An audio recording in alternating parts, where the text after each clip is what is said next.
Assalamu алейкум, хүрметлі кино подкаст шойбарымыздың тұрақты ықыласпенділері, сіздер менен және Қарақалпақ фильм мемлекеттік мекемесінің кино подкаст шойбары. Әлбетте, бүгінде сіз һәм біз күткен мейманымыз бар. Бүгінгі күнде Қарақалпақ фильм мемлекеттік мекемесі тарапынан түсіріліп жатырған фильмде һәм де Түлікшек жойбарында өзінің комик рөлі менен халқымыздың жүректерінен орын алып үлгерген Бердағатында Қарақалпақ мемлекеттік академиялық музыкалық театры актрисасы Інжайым Көмекбаева студиямыз мейманы, қош келіпсіз. Рахмет, ассаламу алейкум. Уалейкум ассалам. Бәршеңізді әлбетте подкастымызды басламастан алдын ғаресізлігіміздің 35 жылығы менен құтлықлаймыз.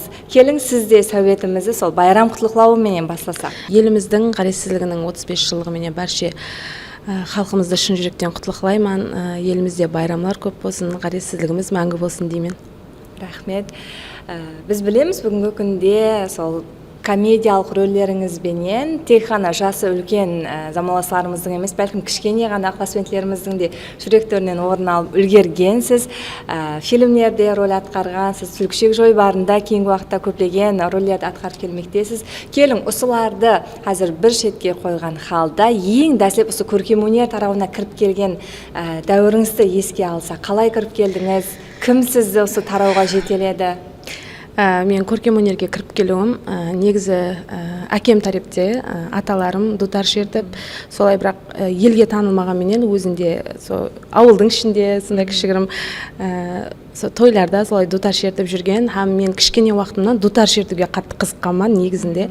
Бірақ ата-анам мені дутарға қатынатуға рұқсат бермеген, бірақ негедір сол қызығушылығым басым келді ме, бәрібір сол қызығушылығым қалмаған. Һәм солай атам менің тие берсін, жайлар жәннеттен болсын, осы қыздың талантын шығару керек деп мамама айтып, солай мені колледж дәуірінде, ол уақытта колледжде оқып жүрген уақытымыз, бірінші курсымда музыкальный колледжге алып келген. Һәм сол жерде эстрада бөлімінде оқыдым.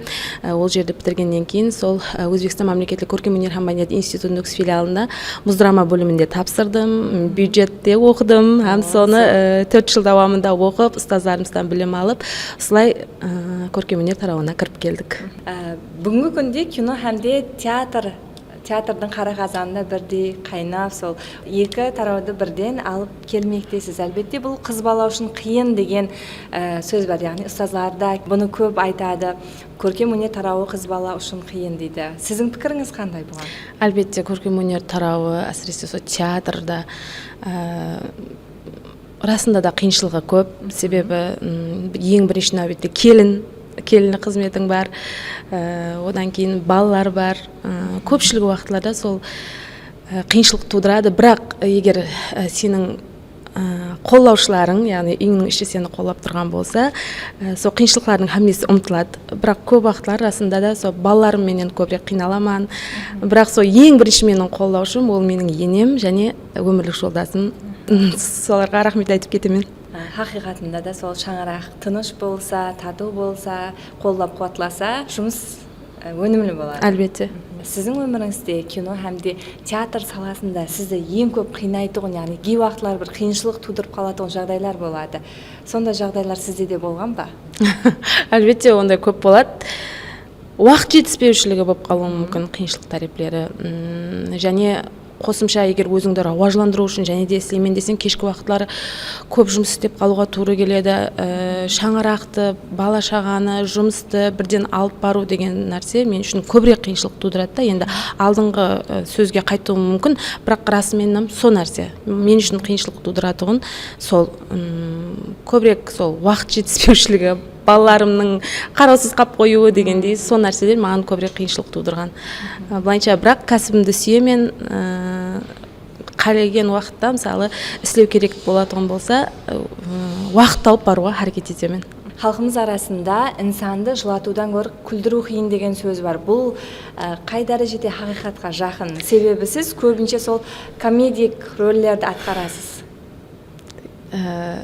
Мен ойлаймын, мен бірақ көбінше комедик емес, негізі театрда көп драматик рөлдерді атқарып келемін. Кинода бірақ кинода комедик рөлдерді көбірек атқарып келатырмыз.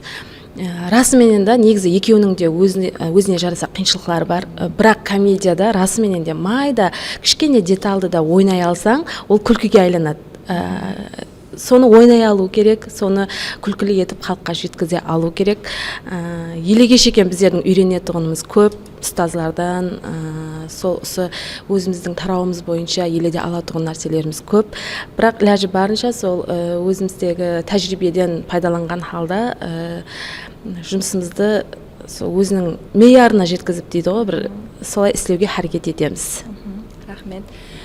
Жаңа жоғарыда айтып өттіңіз, сол театрда көбінше сол драмалық рөлдер атқарамын, кинода комедиялық. Ал өзіңіздің жүрегіңізге жақыны қайсы жанр?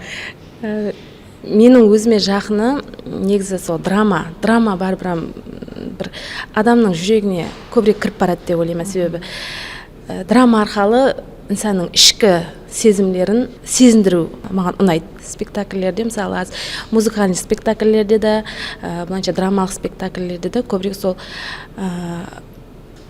жылап,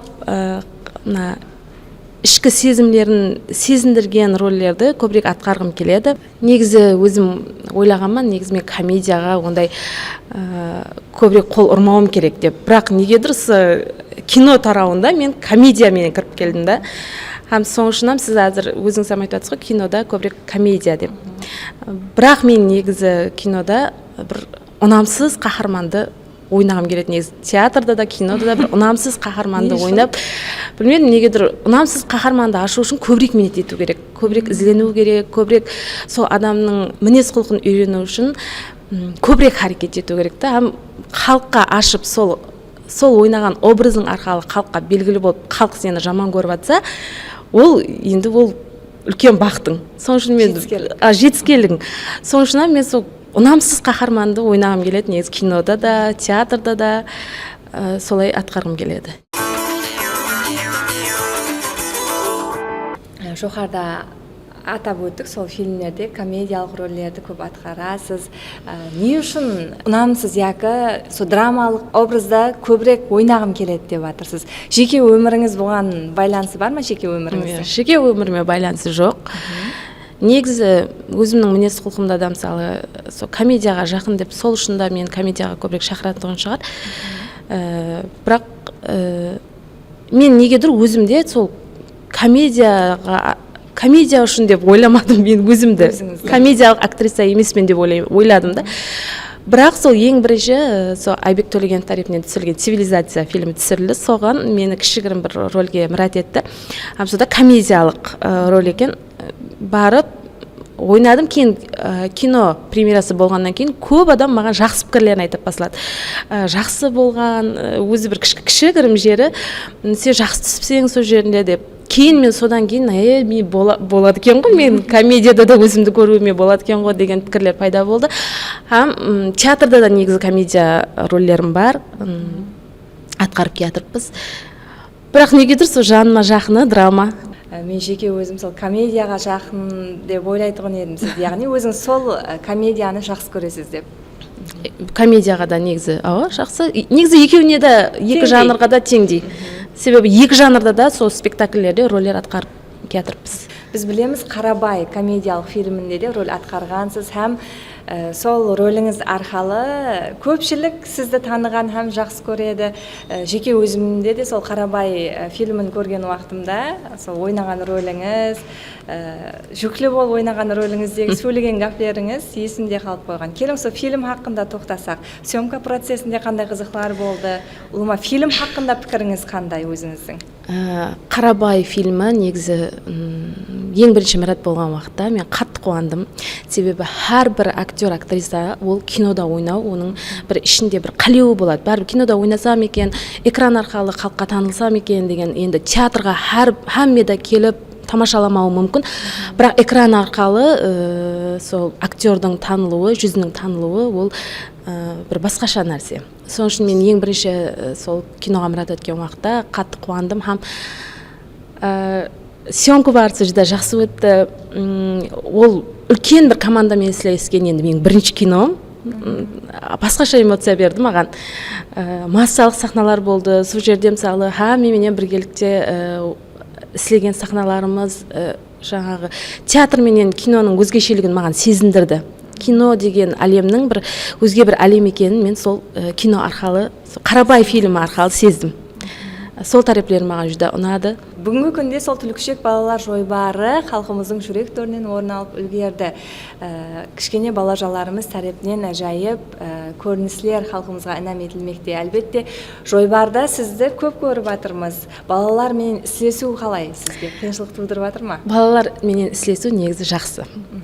Себебі бала бәрібір өзінің ішкі кешірмелерін, эмоцияларын расымен де хақиқатын да береді. Себебі енді біздер үлкен адамларына біздер сабақта өттік, театрда мынандай болу керек, мына жерде мынандай эмоция болған уақытта мынандай қылуым керек ау деп мынандай бір қағидаларға бойсынған халда бір жерлерде солай істеп қалуымыз мүмкін, бірақ бала ешқашан алдамайды.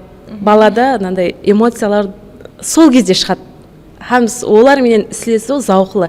Өзіңді баладай сезінесің, солардың бір жаңағы атмосферасына кіресең, балалық уақытың ядыңа түседі. Соның үшін түлкішек жойбары негізі жақсы жойбар. Маған ұнайды балалар менен ислесу, балалар менен біргелікте жұмсалып бару, менің өзім жақсы көремін. Келің онда сол съемка процесіндегі есіңізде қалған һәм ұмытпайтұғын бір ең қызықлы уақия хақында тоқтап өтсеңіз. Ондай қатты бір қызықлы уақиялар еле бола қойған жоқ, құда қаласа алдымызда болып қалар, бірақ театрда қызықлы уақиялар көп болады. Ынжықтың мұхаббаты спектаклінде, комедия, бір сахнамыз бар, Ырысгүл, Қарыбай және мен үшеуміздің Қарыбайға айқасып, сол таласып, екеуміз екі жағынан тартып айқасатын жеріміз бар. Һәм сол жерде негедір қаяқтандыр білмеймін, біздерге бір күлкі келді. Енді ол тамаша көйге білінбеуі мүмкін, бірақ біздер үшін жүдә күлкілі болды. Қарыбай біздерді екі жаққа айыру керек, біздер екеуміз айырылмай, күліп сөздерімізді айта алмай, қаяқтан бір күлкі келіп, білмеймін, тоқтата алмай қалған уақытымыз болған. Зрительге соны еледе ол комедия болған, егер драмалық бір спектакль болғанда, ол бір білмеймін, басқаша болып кетер еді. Бірақ еплеп күлкімізді тоқтатып сол жерде шығып кеткенбіз. Бірақ сол еле кешегем есімде мен сөзімді айта алмай тығылып қалған уақытларым болғанда, ондай уақиялар негізі театрда көбірек болады. Енді бірақ кинода елеп бола қойған жоқ, құда қаласа алдымызда болып қалар. Демек импровизация менен күліп шығып кеттіңіз. Әлбетте сол уақытта айтатығын сөзімізді айта алмай қалдық, бірақ сол бір-екі сөз тастап кетіп, әйтеуір жағы баслы сөздерді айтып солай шығып кеткен уақытымыз болған. Рахмет. Біз әрбір келген мейманнан кино бұл не деген тема қоятын едік. Сіз үшін не? Кино бұл не? Үш сөзбенен тарифлеп берсеңіз. Кино мен ойлаймын ең бірінші ол тарих. Себебі ертеңгі күн жастарына біз кино арқылы тарих болып қаламыз. Яғни біздер қазір мысалы көптеген киноларды көріп отырамыз ғой, бұрынғы киноларды көріп отырсақ, о, мынандай болған екен ғой деген зат болады. Ертеңгі күн жастарға да солай кеулінде қалады деп ойлаймын. Менің сол ойым, кино бұл әлбетте тарих деп ойлаймын. Бұл тарих, рахмет. Білесіз бе, әрбір хаял адамның ішінде бір жасырын сыр болады. Яғни съемка процесслерінде шаңырақлық машқала болады, басқа да бір жағдайлар болып қалуы мүмкін. Бірақ сіз сол съемкаға түсуіңіз керек. Ол спектакль болсын, ол кино процесі болсын. Сондай уақытта сіз қандай жол тұтасыз? Тамаша көй білмеу керек, мысалы, әрбір инсанда машқала болады ғой. Һәм сондай жағдай болған ба сізде? Менде болған көбірек болады. Себебі мен балаларым кішкентай. Көп уақытта менде сондай балалармен машқала болады. Қарайтұғын адам таппай қаламан. Сондай мен өзім қызымды еле сүттен шығарған жоқпан, бірақ сол Қарабай фильмінің съемкасының уақытында кеш болып кетті, қайтуымыз керек болды. Ар жақта қызым үйде, енем қарап жатыр, енді қызымның ауқатланатын уақыты болып қалды. Сондай уақытта қатты қиналып, ар жақта қызымам қиналып, сондай ауырып қалып, сондай уақытлары көп болған.